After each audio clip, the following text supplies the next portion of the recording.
e credo che il punto però centrale sia non questo di stare adesso a discutere su il racconto personale della famiglia Renzi. Assolutamente no, infatti la chiudiamo qua. La dica, la dica. Una. Forza. Io la vedo entusiasta. Ho degli amici che mi aspettano, vada. Trovo bellissimo che ci sia una personalizzazione di tutto quello che si vuole, ma quello che sta succedendo in Italia non è ciò che fa Matteo Renzi.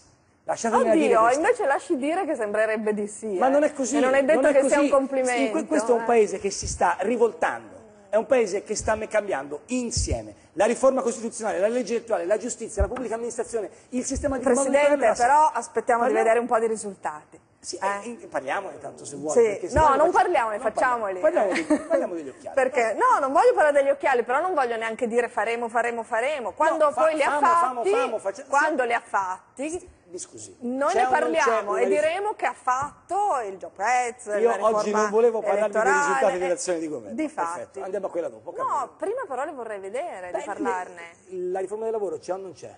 No, non ancora. C'è?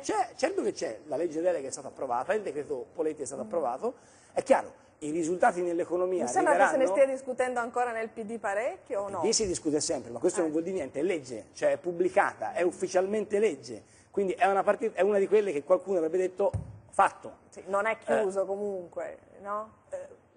Niente è chiuso in politica, tutto può cambiare costantemente. Presidente, mi perdoni, ma la sensazione che siano cambiate le cose e che proprio si sia andati da un'altra parte noi ancora non ce l'abbiamo.